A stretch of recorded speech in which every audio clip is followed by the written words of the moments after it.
Feverfew. Isn't that beautiful? This is my first real bunch. I had a couple small plants last year that didn't do too much. It was just too hot by the time I got the plants from someone else. So I got a bunch of seed, and I grew a bunch this year. But I'm actually kind of experimenting with it myself, for growing it myself. So these are so beautiful. I don't even want to cut them right now. I have a pot, though, that's not growing with others, and I think I'm going to start, because I'm kind of experimenting to see. What I mean by experimenting is some plants, you can just whack them off down at the bottom, all of it, and they're just hardy and they grow back. But some plants, if you do that, you'll kill them. So sometimes you can just take pieces and parts. A lot of times I do things different than what other people recommend, because I find if I experiment and learn on my own, I remember it better. And not only do I remember it better, but sometimes it works better for me. Sometimes I make a mistake, and I learn from my mistakes too. So let's go look at the other plant. Okay, this is the other pot. They're pretty too. I don't have quite as many flowers. I'm going to go ahead and harvest that one pretty good, because they're struggling in that pot. Maybe if I cut it back a little, what's left will grow better and I'll get another harvest later. So I'm going to go ahead and probably cut quite a bit of that back. Flowers and leaves. I want to leave some of the flowers that aren't quite out yet. I will need to leave some leaves, of course. I want to have it something so it can photosynthesize and continue to grow back. And that's what I'm going to do right now. Okay, now I'm going to pick through this. I trimmed that up somewhat. Take out the old stuff that's not as healthy looking. There is a few flowers down in there, here and there. You can see them. But let's look over here at the plant. I was going to cut a little bit more, but Manfred was in there. Manfred the praying mantis. So he's busy eating plant hoppers. I don't know if you can see him, but he's right down. See him there? He's trying to hide from me. But I like my praying mantis, so I'm going to leave my plant alone. I did clip some off from it. I'll clean it up and dry some of it. It'll just be a handful this time. Let me see if I have another plant I can trim from. I just really wanted to trim this one because there's really too many plants in that one pot. I had already taken a bunch out and planted them around the garden. And this one over here, it's kind of hid down there. The leaves look really good, but it's not flowering. There's not as much sun here because the squash leaves are kind of covering it up. Got a bee working some squash blossoms. They're really pretty. And then I've got another one. Isn't that pretty? It's in there. It's tall, but not real. Oh, it looks like a grasshopper's eating on it. And it's really healthy looking, but I love the flowers, and they're drawing the pollinators in there. So I think I'm going to leave that one. Here's another one.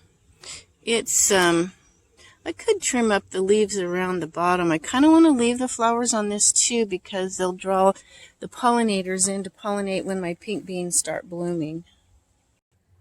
Okay, and I've got a couple plants in my herb wheel, and they're just so pretty. It's so hard to cut them.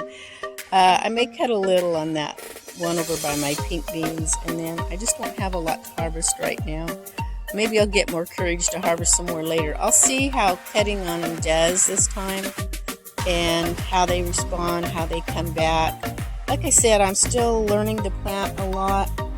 I didn't get a lot out of a couple plants I had last year. It was hot, dry, and late in the summer when I planted them, and they didn't do well. So these I've all grown from seed, and they're doing pretty good.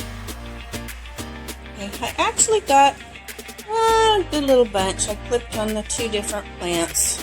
I'm going to go through it now and just pick this stuff out while I'm watching videos on YouTube. and catch up a few videos there. And pick out the good stuff, and then I'm going to dry it, and we'll go from there. Okay, I have the flowers kind of laying up top, and then underneath this cheesecloth, I've got a bunch of the leaves there.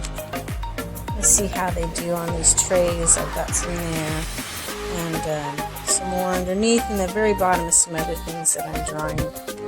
But if they don't seem to be drying real good, I may transfer them to the dryer, my dryer in the house. Like I said, it's kind of, the Feverfew is kind of a new thing for me this year. And I just fell in love with them. They were at my daughter's house, and they just were already there when she moved in. And I thought, what a beautiful, cheerful little plant. And that's how I got started with them, but I haven't really done anything with them other than them being so pretty. So I'm going to, what I showed you, I'm going to dry them up. And a lot of people use them. The name of it is Feverfew, so it's supposed to help break a fever, probably because it makes you sweat.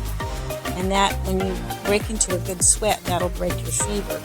But other people also use them for headache pain. Well, if they're good for headache pain, they've got something in them that is helpful with pain. So what I'm going to do is I'm going to use some of my dried leaves and flowers when I don't know if I'll make a tincture or a salve, maybe both. I have kind of a pain salve that I can rub on. I'll probably make, I'm not sure how I would use a tincture. I guess you could take the tincture for pain. I'll probably make both, and that way add it with some other herbs and see if it helps bolster the pain relief in my salve or my tincture. But that's what I'm going to do with that. I hope you enjoyed this video. Give me a thumbs up if you did, and I hope you all have a blessed rest of your day. Bye-bye now. Welcome to Gail's Garden, Herbs and More. As you can see, my gate is open. I had it closed because little Bucky over there, I don't know if you can see him, he's tied up, but you never know when a goat's going to get loose. And the other goat's in the cage, but mainly the culprits, can you see him? I don't know the way the sun is, are right there. And there, that I don't want getting in here. So let's see. Right there is one of the culprits that opens the gate. I keep it shut, and the cats jump up on the top to go in and out of the garden. Why they can't go jump in somewhere else? They see me going through the gate, so that's where they're going to go through. And they wiggle it, and it slips out, and it comes open. So I don't think, and the other cat over there. Okay, here we go. Now, when I made the other section of this video on the Feverfew, it was quite a while back, and my garden has actually changed quite a bit. Lots more weeds, too. But, this is the spot I was videotaping on the other clip, and, as you can see, I have harvested that, and it's coming back. I just harvested it, but it'll come back. I can see. I didn't cut all the way down, so it's going to do fine. And I harvested some other areas too. But, look at these. I am so excited about my peppers. Last year, these peppers were all different colors. This year, they're all green. So I guess I have there's one over here. Let's see. I know it's not supposed to be about peppers, but since I'm here, no, that's green too. Thought it almost looked purple for a minute, but it always has loads of peppers. This is about 3 or 4 years old. I guess 4 years old, maybe. Anyway, this one down in here never did get flowers, so it's really important that your Feverfew, oh, there's some. Couldn't see him. But there's not very many. They really need sun. I need to see if I can get something to pull that up so it'll stand up. It can get more sun and I can see the flowers. I save jars and cans. I usually like glass, but I was running out and I haven't been able to find any canning jars. So I like to seal stuff, but this is just an old tea can. That's from that video what I put in. But since then, I've just, I've harvested some more, and really I need more of the flowers. I think the most medicine is in the flowers. I have leaves, but I've got a lot more flowers in this batch, so that are dried. So we'll see how it goes. I'll probably be making my tinctures and my salves more this winter.